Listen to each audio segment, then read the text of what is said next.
Happy Friday! I have to give a huge shout out to the sixth grade and the eighth grade. Guys, your amount of work getting turned in this week has doubled at this point. You're doing more work for ELA East classes than any other grades that I've seen. So, way to do that. I was getting a little bit nervous about making sure you guys are ready for high school and for seventh grade. But with the amount of work I've been getting turned in, I'm feeling less and less nervous about that. One comment about that. Some of you guys are just zooming through. I want you to know I am grading everything just so that we're on the same page. So if you don't highlight something green, that means you didn't do it to me and I'm going to take points off. If you just do the do now, that means you did a quarter of the activity. You deserve a quarter of the grade. That's an F.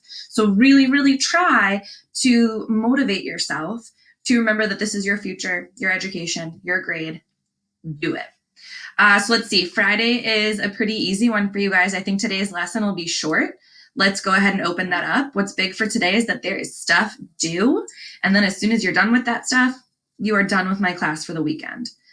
You're due now. I want you to pretend it's Freaky Friday. It's not actually Freaky Friday. We don't need any more like crazy freaky stuff going on, but pretend it is. If you could switch and become anybody else for today, who would you want to switch and be them for a day? All right. My answer is probably like, I think I would want to be Justin Bieber's wife, Haley, because they have a beautiful house with a pool and they have lots of dogs. And I just think that this is a great time to get to hang out in a beautiful house with lots of little puppies and things like that. Press pause and answer the question, 4 or more complete sentences. And I wouldn't count something like yes, period, to be a complete sentence. You guys have all had Miss Break for your grammar courses. That's not what a complete sentence looks like. When you're done, go ahead and press play. All right, you pressed play. Good. What you're going to do now is you're going to go back over to your assignment and you're going to complete the vocabulary quiz that is here. You're going to click turn in and I can grade it instantly. And then finally, you are going to put a title on your personal narrative. It is 7 paragraphs or more, and it includes dialogue. It's a true story. And you are going to click turn in on your personal narrative. I am going to spend about the next 5 days giving you feedback on it so that we can do our final drafts. So again, right now you're going to do your vocab exam. Then you're going to finish your personal narrative and put a title on it. And finally, you're going to read for 15 minutes. Now, I know it's super tempting to be like, oh, I'll just tell her about a book that I read 70 years ago, or I'll just write one sentence. You're only hurting yourself, my loves. I love you and I believe that you are doing the work. But if you choose to not read for 6 weeks straight, unfortunately, what happens is that your reading skills will break down and you'll lose that ability. And so you're really just damaging your own ability to be successful. I believe in each of you. You can do this. Real quick, let's have a mini lesson on putting a title to your amazing personal narrative. All right, so check this out. Oh, I just lost it. We're going to talk today about how to choose a title for your personal narrative. I personally, and I know a lot of you guys too, really use the title of a book to decide like if I feel like reading it or not. And if the title's lame, I usually think that the book's going to be lame and I just won't read it, right?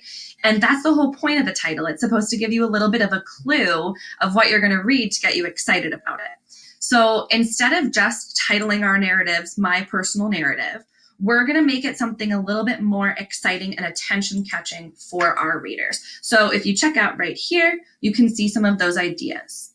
Imagine this scenario. One sunny afternoon, you spend several hours baking a cake. You go shopping for the finest ingredients, organic eggs, rich dark chocolate, and thick cream. You take your time mixing and pouring. You bake it until it's the perfect golden color. Is it finished yet? Delicious looking, ready to eat, but something's missing. The frosting, right? The frosting on the cupcake. And wouldn't you be so much more excited to eat this cupcake with frosting rather than that one without? The icing makes the cake look delicious, which attracts you, and it makes you wonder how the cake is going to taste.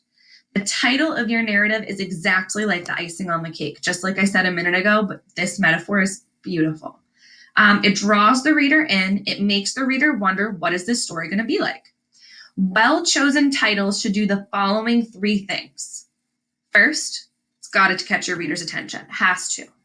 Second, it has to have a nice rhythm to it. And you guys are really good at that because you're really good at understanding rhythm of different poetry and songs and everything like that. And it has to give you a hint at the content, but still leave enough mysterious space that people want to read more. Okay.